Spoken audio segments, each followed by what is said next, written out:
What is the pleasure of the Honorable Leviste? Mr. Speaker, I rise on a point of personal and collective privilege in response to a comment by Executive Secretary Ralph Recto. Please proceed. Thank you, Mr. Speaker.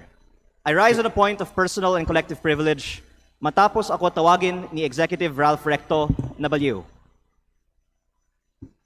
Kung baliw man ako, at least hindi ako magnanakaw. Tila affected si Recto sa mga post ko tungkol sa kanya at si Congressman Edwin Garjola. At mabuti kung magpaliwanag na lang siya tungkol dito. May kinakalat din siya sa social media na ako daw ay may utang sa DOE na 24 billion pesos. Ito po ay walang basihan at inimbento lamang upang tangkang pahinain ang mga binubunyag ko tungkol sa korupsyon sa ating gobyerno. At mas marami pa ang aking sasabihin sa ibang pagkakataon. Nagsimula lang itong mga atake sa akin nang sinimulan kong imbestigahan ang DPWH sa Batangas at ang mga kumpanyang konektado kay Congressman Edwin Garjola at naging Executive Secretary si Ralph Recto. Marami rin ang nagsabi na ang pagbunyag ko nito ay hindi aking kapaki-pakinabang. Ngunit hindi ito para sa sarili ko, ito ay bahagi ng aking tungkulin bilang mangbabatas at kinatawan ng unang distrito ng Batangas. At hindi ako matitinag, kaya po ako ay nananawagan na imbestigahan ang koneksyon ni Garjola kay Recto, lalo na ngayong Executive Secretary na siya, at suriin ni Pangulong Marcos kung natutulungan ni Recto si Garjola mula sa loob ng Malacanang.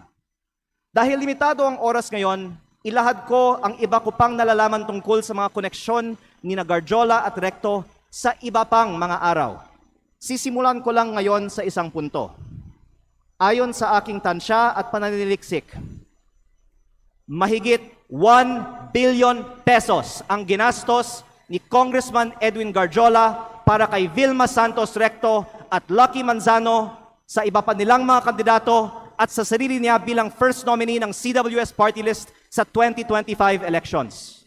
Sa aking distrito, ang tansya ko ay 150 million. At ayon sa ibang mga politiko, gumastos sila ng 200 o 300 million sa kanilang distrito. Kaya sa 6 na distrito ng Batangas, sinasabi ng iba na aabot ng 2 bilyon ang ginastos ni Recto at Garjola. Lalo't mas malaki pa ang ginastos sa Lipa.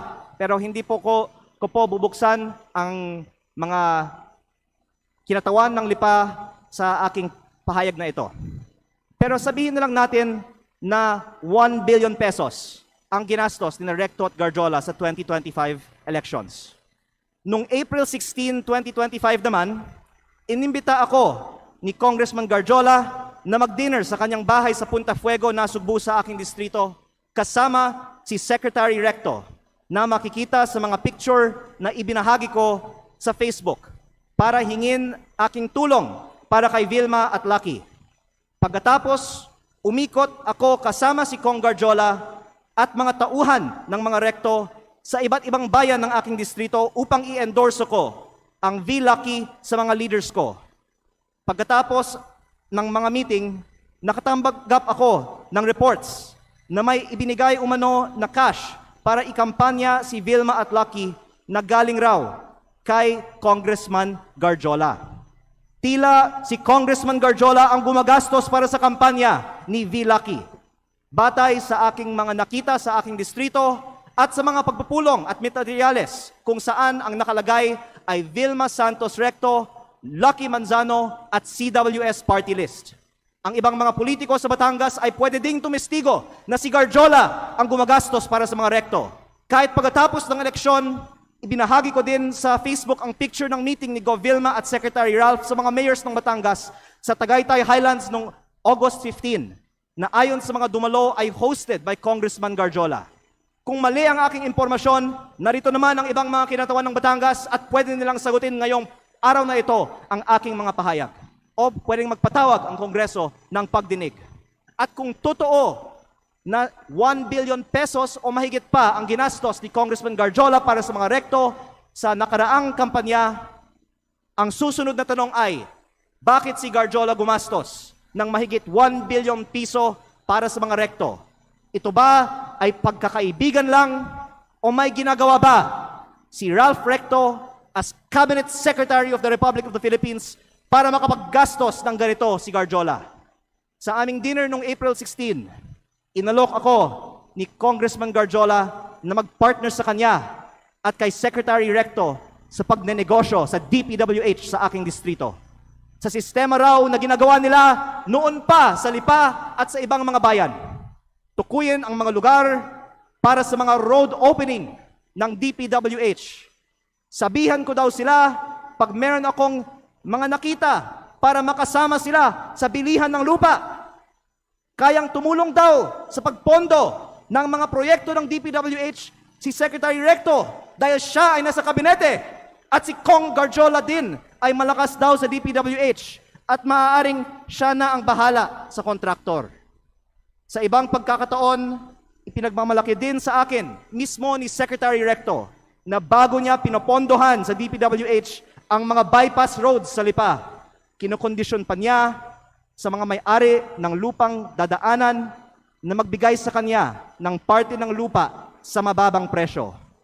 At iba't ibang mga tao ay nagkwento din sa akin na gawain ni Recto ito. Kung lehitimo man ito, mabuti at maging transparent si Secretary Recto sa kanyang yaman. At kung ang ginagastos ni Kong Garjola para sa kampanya nila ay may kaugnayan sa pagiging kontraktor ni Garjola sa Batangas. At sa halip na tumigil ang mga ito matapos pumutok ang flood control investigations, mayroon bagong regional director, ang DPWH 4A na si Carolina Pastrana na dating Batangas 3rd District Engineer, ang distrito ni Congressman Garjola sa Mataas na Kahoy, Batangas, na sinabi ay pinili ni Recto dahil siya ngayon ay Executive Secretary na may hawak ng appointments sa Malacanang. Siguro naman hindi ito alam ni Pangulong Marcos, kaya inilalahad ko din ito ngayon sa Kongreso para makita ng lahat ang koneksyon ni Recto at ni Garjola at ang epekto nito para sa buong bansa.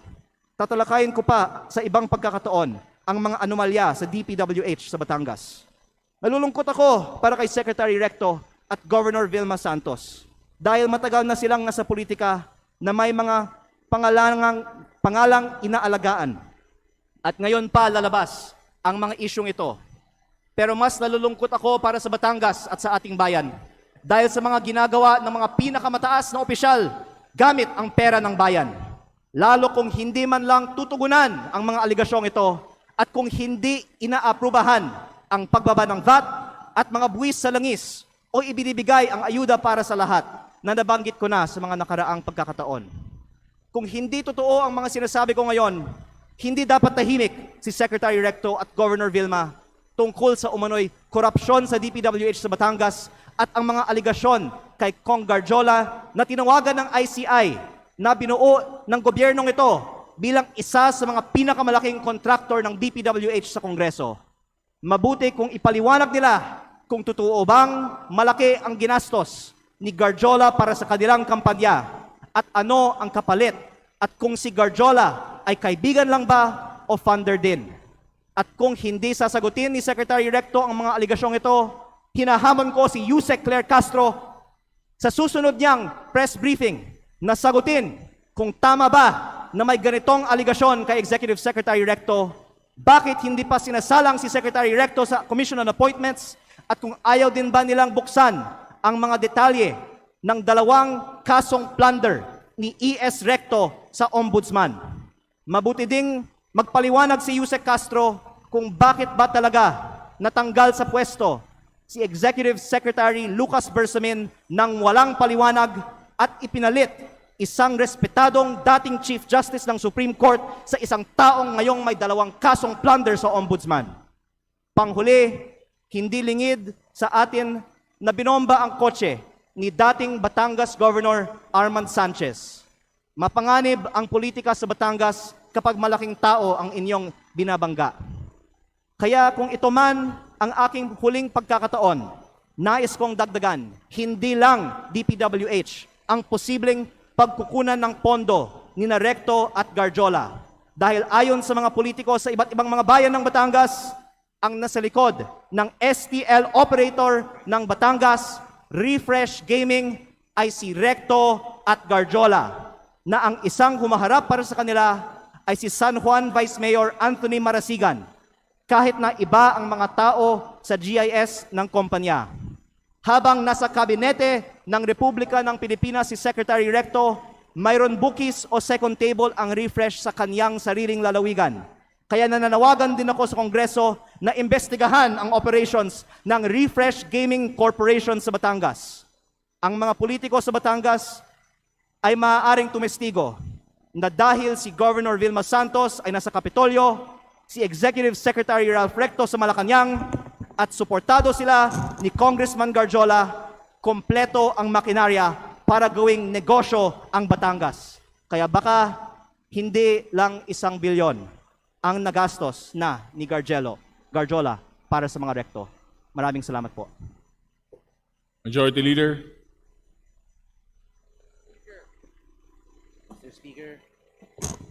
Mr. Speaker, I can now take questions. Thank you.